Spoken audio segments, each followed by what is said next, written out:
YouTube. I filmed a show and tell the other day, and then I managed to lose the whole thing. So I'm doing it again. First of all, Eve wants to show you something. She's come over and she wants to show you Leanne Live's hat. So here we go. Eve's got a tiny little pinhead, so the hat just falls down over her eyes. But she wanted to model this for you. So, yeah, that's going to Leanne. The top. This is, of course, in Leanne's colors of red, white, and black. Matches her car. Matches a lot of her clothes. So, yeah, very cool. So that's that. Second thing I wanted to show you is something I made this morning. It's a scrunchie. I just took an old, hold it up close. I just took an old hair thingy, a covered elastic, and I did a double crochet with a chain stitch in between each one on this deal. And this, the cool thing about this is that silk yarn that's made out of old saris, you know, from Indonesia and India and those places, and they get all ripped up and then spun into yarn. So I got some with my last order of skirts from Darn Good Yarn, and I'm trying to come up with some some sort of craft things you can do with this yarn. On their website, they have a lot of patterns for clothes, like shawls or handbags or vests. There's a sweater pattern. There's a few craft patterns, but there aren't a whole lot of craft patterns, particularly craft patterns that take a smallish amount of yarn. And because this kind of yarn is so expensive, and rightly so, I thought I'd come up with some ideas for how you could make, you know, 6 things out of a ball of yarn. That way you can actually use it if you do, like, let's say craft shows, or you've got an Etsy site and you want to have something that's really nice made out of something super cool, but that people can afford to buy from you, and you can make a little profit. So I'm kind of working on that, right? I've done the scrunchie, I've made a little flower like for doing a hair thing or a pin, or for applique onto a hat. And then I thought a really beautiful sort of boho tassel would be neat, kind of a big tassel that you would hang on a curtain or over, you know, on a doorknob or something like that. Something in all different colors. So I'm going to be working on some of that, you know, when I finally have some time to work on that sort of thing. So those are new show and tells. Now the old show and tells, the stuff that got lost. This is a set of curtains that I bought for $5 when I was at Abigail's. We went to a couple of thrift stores, and I found these in a thrift store. Aren't they wonderful?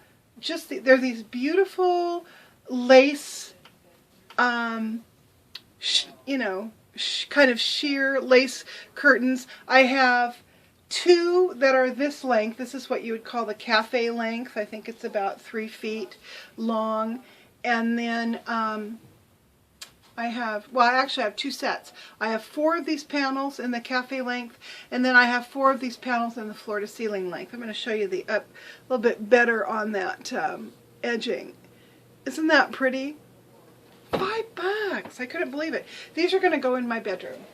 I thought about bringing them out here, but the sun that comes in these east-west windows would ruin them. So my bedroom has north-facing windows, so it shouldn't mess them up. The other thing I found was a wedding dress. Now, I bought this on a whim, in part because it's just a beautifully made dress. Really, really beautifully made. And there's a ton of this crepe back satin that it was made out of. Looking at the pattern, I would guess this, and the notions and everything, I would guess this was probably made in the late 1950s to early 1960s, and I'm basing that on the type of like seam binding I see in here, the sort of zipper that they used, the kind of buttons that they used. I mean, that it all just sort of points to that era. Also, this beading I want to show you. This is all hand done. Somebody actually sat with this fabric and beaded this all by hand. Then this girdle part, I just love. It's got these wonderful hand-beaded flowers, which are just great. But it also has this marvelous lace. See if I can get it up high enough you can see it. This really beautiful lace that's been all hand-beaded as well. And this is a very nice kind of old style quality lace. Very, very pretty, very high quality. Just beaded so delicately all the way down. It's just beautifully made. Now, I'm not going to keep it in its dress form. This is going to be cannibalized and made into stuff. All the little appliques I'll use, well, they're not appliques, I'll make them into appliques, but all the little beaded sections I will use the flowers. There's one on each wrist. I'll end up using these buttons for something, and the fabric, of course. So eventually this thing is going to be cut up. I'm not going to do it right now. I'm going to hoard it like I hoard everything else. So that's that. And then what else did I want to show you? That's it. I was going to, oh, I know.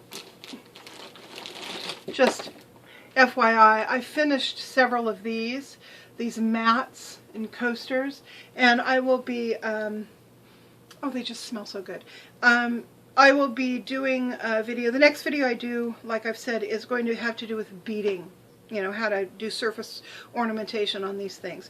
So that will be my next pine cone video, or I keep saying pine cone, pine needle video.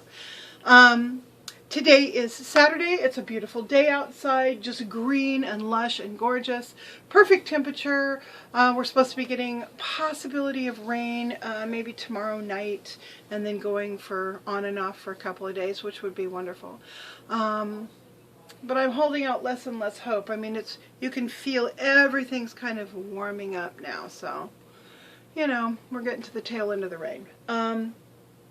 So anyhow, today I'm going to do the same thing I did yesterday. I puttered big time yesterday. It was wonderful. Pulled a few weeds, washed some dishes, did some laundry, did some cooking, went to the post office, went to visit a friend. My son Nick came by, he hung out for a while. My friend Tom came by, he hung out for a while. So I had just this really nice mix of activity yesterday, and it was wonderful. So it felt good to be on my feet and actually moving around again. So I'm beginning to edge towards what's more normal for me, which is being a busy little beaver all day long and then falling into bed at night. So we shall see. We shall hope and pray that this continues. But so far so good on the inflammation. I'm doing great. I'm not completely up to par, but I may never be. I mean, this may be as good as it gets. Sorry, I had to sneeze. This may be as good as it gets. So if this is as good as it gets, I can live with this. I can live with this. I can function at this level. So for that, I am truly grateful. I hope you guys have a great day today. I plan on having a great day today, and I will see all of you all later. Bye!